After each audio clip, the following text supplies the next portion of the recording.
watching Tony Blair and Gordon Brown, at the rate they're giving out peerages, you could all be peers before the end of the day. As long as you've got enough money, of course. But no, he was ahead of those peerages, so don't for one moment think that had anything to do with it either. Can I say it is a great pleasure to be here this evening. I want to deal with really essentially two issues. One is the government's arrogance, and the other one is the government's incompetence. John Prescott.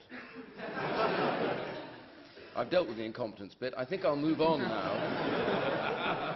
I mean, many of you may remember that John Prescott was the one on a flight to China when they arrived at Beijing. He got off and said he was glad to be back on terracotta.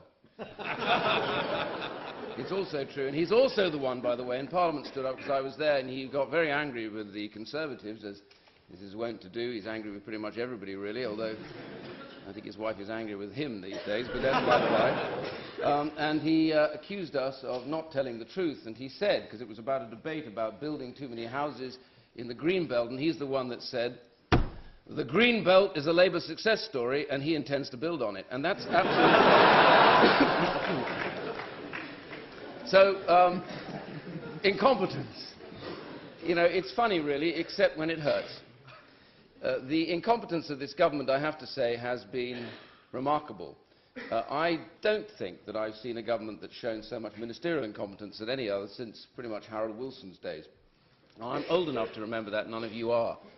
But there are so many things that have gone on that have really gone badly wrong. There's the handling of the railways. You know, you can agree or disagree with the privatisation of the railways, but what you can't really agree with is a government, as the gentleman on the back said, that seemed to neither know whether it was really a believer in privatisation or whether it was a believer in renationalisation. So what we had was a privatised industry that then had a government, a ministry, intervening with it the whole time, distorting almost everything they did.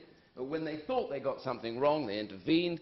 They, in the meantime, paid them massive amounts of subsidies. The result was complete chaos, in many senses, on much of our railways, with many of our services never being up to scratch. I don't blame the government wholly for that. I just simply say this is a government that never seems to know what it's going. I will in a second. I just want to develop something. So I think the government has been enormously incompetent. Enormously incompetent in pretty much everything it does. But I don't want tonight to try and propose and support this motion in the sense that this government is evil.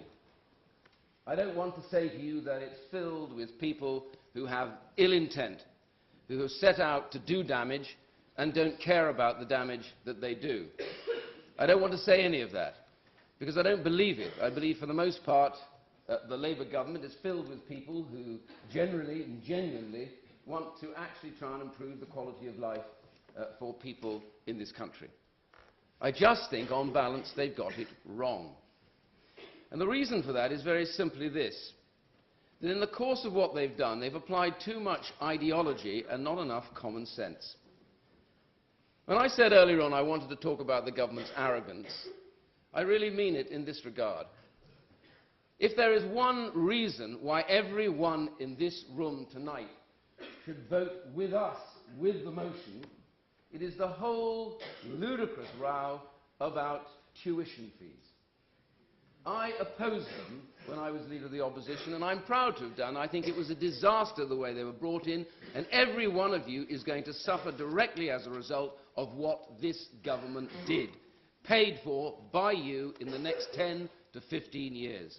And if you don't think that's a good enough reason, then come back in 5 years with the debts that hang around your neck for the privilege of being lucky enough to get some sort of education. Tuition fees. Another issue. The whole area, and here I want to draw on my friend Quentin, because he is a good friend of mine. He served under me in the Shadow Cabinet, and we did agree on a lot of issues, actually, Quentin, not so much disagreement as you thought perhaps at the time, or now think that we had. I want to draw on Quentin to give you a list of some of the things that I think the government, through its arrogance, has got very wrong.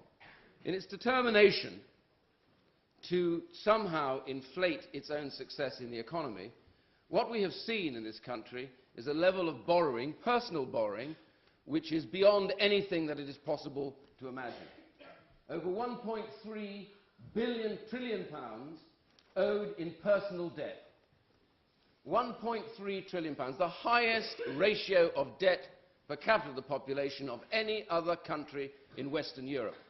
1.3. Now, Quentin used to think that was terrible, because Quentin said to me, the problem is the savings ratio, quite rightly, is at its lowest level it's been at any time since the Second World War. In other words, if the economy, as it looks at the moment, is shaky, we have personally very little saved to allow us to survive those shocks.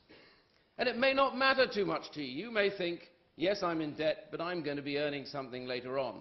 I ask you simply from this point of view. Think of those who are not as privileged as you are.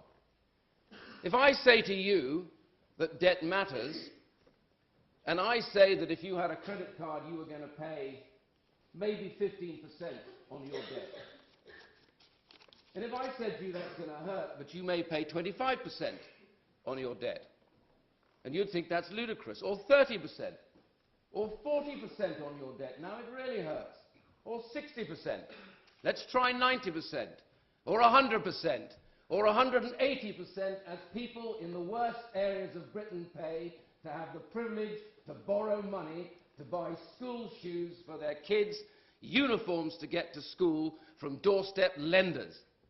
Under this government, the doorstep lending industry is terrible, and it drives people on low income into terrible debt.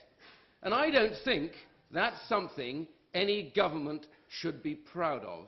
I think they should be ashamed of that, and they've done nothing about it. On the other hand, you might argue that the government, as was told by Mr. Zeitner, has improved dramatically the quality of life for those at the bottom. I want to reiterate a point I made earlier on. He talked about employment and how more people, he said, are in employment. Well, the truth is, today, over 5 million people in this country of working age do not go to work at all. They are on some form of benefit. In parts of Glasgow and Manchester and many other cities, you will have 2 and even 3 generations of families now out of work, never been in work, on benefits from the beginning to the end. No hope and hopeless about their future. And one other point about this. We talk about the great successes, but just in Scotland alone, of the 100 worst postal districts, the most difficult areas in Scotland, the average life expectancy today is 65 years old. That is lower than Yemen and North Korea. And in the worst postal district in Glasgow, it's just under 60. Is that a success from a government that has taxed us hugely and spent much of our money in the pursuit, they say, of helping the worst off in society? They haven't helped them off. Would you give way? I'll give way, I think, was it somebody on the balcony? Yes, to this gentleman. Talking about Glasgow, and talking about the poverty within Glasgow, it's something that's continued on for an awful long time, and actually improved greatly over the last years. If you've been to Glasgow, you know that actually Glasgow has improved economically greatly over the course of the last 10 years, possibly slightly longer than that. So it seems like a spurious point to be talking about the poverty in Glasgow, which is a much longer term thing. It's not been paid in the current government. I'll tell you what I do.